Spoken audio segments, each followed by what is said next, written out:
Belakangan ini makin banyak anak muda Indonesia yang tertarik buat kuliah di luar negeri. Ada yang pengen cari pengalaman internasional, ada juga yang pengen upgrade diri, dan ada juga yang emang udah dari lama mimpi bisa belajar di negara dengan sistem pendidikan yang lebih mature. Tapi biasanya semakin banyak pilihan yang kita pengen, semakin banyak juga pertanyaan-pertanyaan yang muncul. Negara mana sih yang paling cocok buat gue? Beasiswa apa ya yang realistis buat gue coba? Apakah gue harus dapetin LOA dulu atau beasiswa dulu? Dan sebenarnya gimana sih strategi yang paling realistis buat mulai dapetin beasiswa di luar negeri? Nah, kalau lo punya pertanyaan yang sama, kita bakal bahas ya semua jawabannya di video kali ini. Terutama buat lo yang tertarik buat kuliah di UK atau Inggris. Kita bakal bahas alasan kenapa sih UK masih jadi salah satu destinasi studi favorit di dunia. Lalu juga kita bakal bahas pilihan jalur pendanaan yang bisa lo explore alias beasiswanya ya. Dan yang ketiga, sampai strategi praktis buat nyiapin kuliah di luar negeri. So, welcome to Going Abroad by 1%. Enjoy! Kalau ngomongin kuliah di luar negeri, UK masih jadi salah satu negara yang paling sering masuk wishlist banyak orang. Bukan cuma karena reputasi universitasnya, tapi juga karena pengalaman belajarnya yang global, durasi studi yang relatif singkat, pilihan jurusan yang beragam ya, dan juga lingkungan yang multikultural. Mahasiswa internasional yang kuliah di UK sekarang mencapai sekitar 23% dari total populasi mahasiswa internasional di dunia. Jadi ini besar banget gitu ya. Dan so far, ada 5 faktor yang bisa kita highlight ya. Kenapa sih UK itu tetap jadi pilihan banyak orang hingga saat ini? Pertama, UK itu adalah tempat lahirnya intelektual dunia. Sistem pendidikan di UK sekarang itu aktif mengasah pemikiran kritis lewat diskusi kelompok kecil bersama profesor. Jadi bukan cuma ngomongin hafalan atau ujian aja ya. Dan hasilnya itu bisa kelihatan dari track record alumninya ya. Ada 91 pemenang penghargaan Nobel yang berasal dari Inggris, dan sekitar 38% peraih Nobel dari seluruh dunia juga pernah menempuh pendidikan di sini. Jadi wajar ya kalau banyak alumni UK yang akhirnya berkontribusi ke pemikiran atau inovasi baru di masa kini yang akhirnya mendunia. Alasan kedua adalah pengalaman internasional dan juga pengembangan karir. Selama kuliah di UK, lo sebenarnya boleh ya buat kerja part-time sampai 20 jam per minggu sesuai dengan ketentuan visa pelajar yang berlaku di sana. Buat banyak mahasiswa, ini bukan cuma soal pemasukan tambahan ya, tapi juga kesempatan nyata buat melatih skill profesional, komunikasi, dan adaptasi di lingkungan internasional. Dan setelah lulus, ada juga jalur yang namanya graduate route, yaitu visa yang memungkinkan mahasiswa internasional buat tinggal dan dapat pengalaman kerja di UK selama 2 tahun atau 3 tahun ya buat PhD. Waktu yang lumayan cukup ya buat lo cari exposure global dan bangun rekam jejak di industri internasional sebelum akhirnya lo balik lagi ke Indonesia. Alasan ketiga adalah lingkungan internasional dan pengembangan bahasa. UK itu adalah rumahnya bahasa Inggris ya. Jadi belajar dan hidup sehari-hari langsung dalam bahasa Inggris itu bantu ningkatin communication skill dan juga confidence lo di lingkungan kerja global. UK juga dikenal sangat multikultural ya. Sekitar 20% academic staff di sana itu berasal dari berbagai negara di dunia. Lo bakal ketemu orang-orang itu sebagai mahasiswa, akademisi, atau ya profesional dari banyak negara. Dan lingkungan kayak gini yang bikin networking lo bisa lebih global dan perspektif lo jauh lebih luas. Alasan keempat adalah value for money dan juga efisiensi studi. Banyak program S1 di UK bisa diselesaikan dalam 3 tahun dan program S2 umumnya itu 1 tahun. Kalau kita bandingkan ya sama beberapa negara lain yang durasi studinya itu lebih panjang, ini artinya lo bisa lebih efisien soal waktu, biaya hidup, dan juga rencana karir ke depan. Dari sisi tuition fee juga lumayan menarik ya. Misalnya nih, S2 di UK itu mulai dari 290 juta sampai 500 juta per tahun. Sedangkan kalau S2 di Amerika Serikat itu mulai dari 335 juta sampai 750 juta per tahun. Dan kalau S2 di Australia itu mulai dari 257 juta sampai 409 juta per tahun. Dengan durasi yang lebih singkat, total pengeluaran di UK itu bisa jadi lebih hemat dibandingkan opsi-opsi negara lainnya. Dan alasan kelima, yang terakhir adalah lifestyle, budaya, dan juga lingkungan yang multikultural. UK itu adalah salah satu pusat budaya populer di dunia. Mulai dari musik legendaris kayak The Beatles, Coldplay, Adele, atau Ed Sheeran, sampai ke dunia sepak bola dengan klub-klub besar seperti Manchester United, Liverpool, Arsenal, Chelsea. Belum lagi juga kita ngomongin soal dunia Harry Potter, museum kelas dunia, dan juga historical city yang bisa lo explore selama lo kuliah. Dan yang terpenting, UK juga punya kebijakan anti diskriminasi yang ketat ya soal ras, kebangsaan, dan juga agama. Kampus-kampusnya juga menyediakan berbagai fasilitas untuk mahasiswa internasional, mulai dari student societies, well-being support, career service, sampai ke ruang dan komunitas untuk kebutuhan budaya dan juga keagamaan. Nah jadi kalau lo cari pengalaman studi yang seru ya dan lengkap, bukan cuma soal akademiknya aja, ya, lo juga pengen memperluas perspektif hidup lo dan juga pengalaman lo, plus koneksi global, gue sangat sarankan lo bisa coba explore UK, karena UK itu punya semuanya. Nah, sampai sini mungkin kita bisa lihat ya, betapa menariknya kita bisa explore studi di UK. Nah, tapi yang jadi pertanyaan berikutnya adalah, oke, kuliah di UK itu menarik, negaranya menarik juga buat kita explore. Tapi kalau kita ngomongin akademik, kita kan harus milih jurusannya. Nah, pertanyaannya, kita harus milih jurusan yang seperti apa? Atau milih beasiswa yang seperti apa nih yang cocok sama kebutuhan kita buat kuliah di UK? Nah, kita bakal coba bahas di section selanjutnya.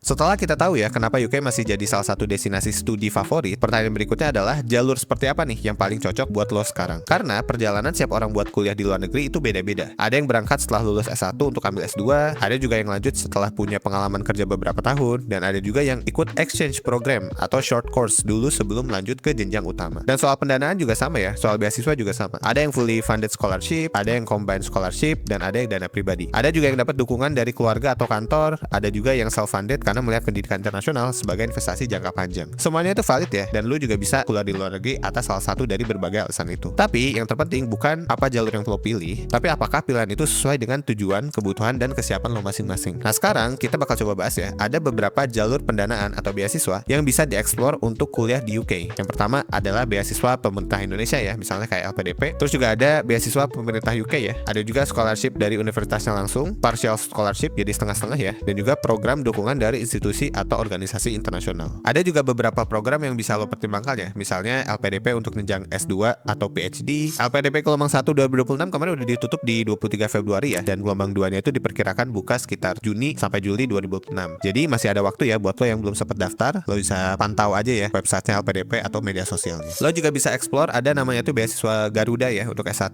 Selain itu juga ada beasiswa lain namanya Chevening untuk profesional atau future leaders yang ingin mendalami bidang spesifik dan punya rencana kontribusi jelas ke Indonesia setelah lulus. Dan syaratnya memang minimal punya pengalaman kerja 2.800 jam atau setara 2 tahun full time. Selain itu juga lo bisa explore, ada satu beasiswa namanya Great Scholarship, yang mana nanti bakal gue bahas lebih detail ya soal Great Scholarship ini, karena mungkin banyak yang belum bahas juga. Padahal ini sebenarnya menarik banget beasiswanya. Dan ini beasiswanya itu bersumber dari pemerintah UK yang bekerja sama dengan berbagai universitas partner di sana. Tapi apapun beasiswa yang lo pilih, lo harus ingat kalau setiap program itu punya timeline, punya persyaratan, dan punya karakteristik yang berbeda. Karena itu lo harus melakukan riset dari awal. Lo coba dalemin dulu beasiswa ini tuh keunggulannya apa sih, cocok buat orang yang seperti apa sih. Karena yang terpenting adalah lo harus memilih jalur beasiswa yang memang paling relevan dan sesuai dengan tujuan lo. Pada habis itu lo tentuin universitas mana yang paling sesuai dengan minat dan rencana karir lo, dan nanti pikirin juga kira-kira strategi pendanaan mana yang paling realistis untuk kondisi lo saat ini. Nah, berikutnya gue bakal bahas tentang salah satu beasiswa yang tadi ya udah gue mention, masih banyak yang belum bahas, yaitu adalah Great Scholarship. Buat lo yang belum familiar, Great Scholarship itu adalah program beasiswa dari pemerintah UK yang bekerja sama dengan berbagai universitas di Inggris, termasuk untuk mahasiswa dari Indonesia. Program ini memberikan dukungan biaya pendidikan sebesar 10.000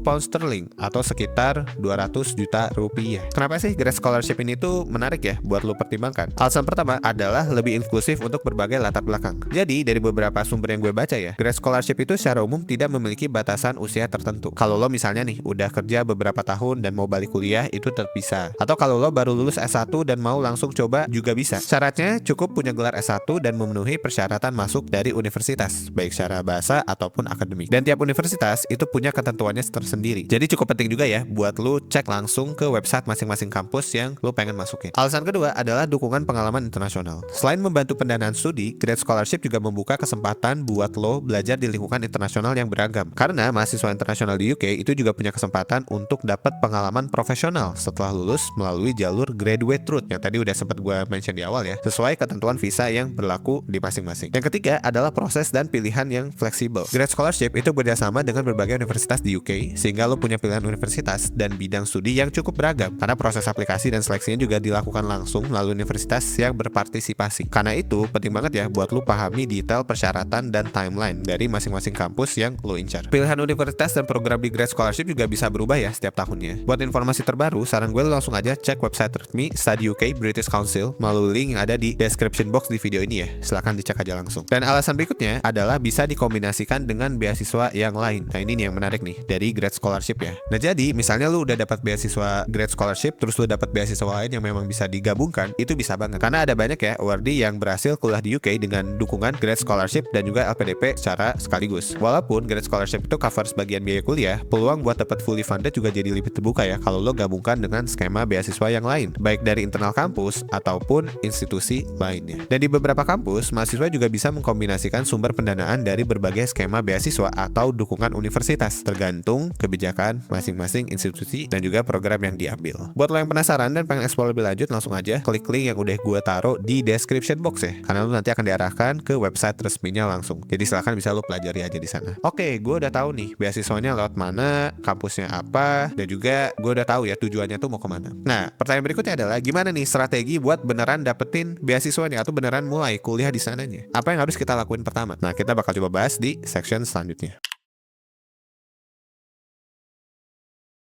Setelah lo tahu pilihan negara dan jalur pendanaan yang bisa dipertimbangkan, pertanyaannya adalah langkah realistis apa nih yang bisa kita lakuin buat mulai prepare kuliah di luar negeri. Secara umum, ada beberapa pendekatan yang biasa dilakukan calon mahasiswa internasional buat mulai kuliah di luar negeri. Strategi pertama adalah fokus cari universitas atau LOA terlebih dahulu. Yang kedua adalah fokus mencari pendanaan atau beasiswanya terlebih dahulu. Dan ketiga adalah mempersiapkan keduanya secara paralel. Dan masing-masing strategi itu punya plus minusnya masing-masing ya. Kalau lo fokus cari LOA dulu atau letter of acceptance ya, jadi lu dapet surat diterima dulu di kampusnya, lo punya gambaran yang lebih jelas soal timeline studi dan juga target dari universitasnya. Yang kedua, beberapa jalur beasiswa juga mempertimbangkan aplikan atau pelamar ya yang sudah punya offer dari universitas. Nah tapi di sisi lain lo juga perlu pertimbangkan kesiapan finansial dan juga timeline deposit dari universitas. Apakah lo udah punya modal yang cukup untuk kuliah di sana? Nah di sisi lain, kalau lo fokus cari pendanaan dulu, lo punya planning finansial yang lebih aman dari awal. Tapi beberapa program itu punya proses seleksi yang cukup panjang dan juga kompetitif, jadi nggak semudah itu juga ya buat bisa mulai kuliah di luar negeri. Strategi yang terbaik adalah balik ke kondisi, prioritas, dan kehidupan masing-masing ya. Apakah lo mau LOA dulu atau pendanaan dulu? Kalau misalnya lo modalnya udah cukup gitu ya, lo bisa LOA dulu. Tapi kalau lo merasa modalnya belum cukup, nah lo bisa pendanaan dulu. Silakan bisa disesuaikan aja. Tapi yang paling penting adalah mulai mempersiapkan profil dan juga portofolio lo dari sekarang. Karena universitas luar negeri biasanya itu nggak cuma lihat dari nilai akademik lo aja, nggak cuma lihat dari IPK, tapi juga dari pengalaman, kontribusi, dan juga potensi yang lo punya. Misalnya lewat pengalaman kerja atau volunteer ya, project organisasi, atau research atau karya tulis, dan juga leadership serta kontribusi sosial. Semakin jelas cerita dan tujuan yang lo punya, semakin kuat juga aplikasi lo nantinya ketika lo apply beasiswa. Dan kalau lo ada saran-saran lain atau mungkin pertanyaan-pertanyaan lain juga silakan lo bisa sampai di kolom komentar juga ya. Nanti kita diskusi di sana. At the end of the day, kuliah di luar negeri itu bukan cuma soal pindah negara atau mengejar gelar aja ya, tapi juga tentang membuka perspektif baru, membangun pengalaman global, dan juga menemukan lingkungan yang bisa bantu kita berkembang lebih jauh. Dan setiap orang punya jalannya masing-masing. Ada yang memilih langsung kerja setelah lulus, ada yang lanjut studi dalam negeri, dan ada juga yang memutuskan mengambil pengalaman internasional untuk memperluas cara pandang dan juga peluang karir lo. Kalau lo merasa pengalaman studi internasional itu adalah sesuatu yang ingin lo explore, UK bisa jadi salah satu destinasi yang layak dipertimbangkan. Dengan kualitas pendidikan yang diakui dunia, lingkungan internasional yang beragam, dan banyaknya pilihan universitas serta jalur pendanaan, UK menawarkan banyak kemungkinan untuk perjalanan akademik dan profesional lo ke depannya.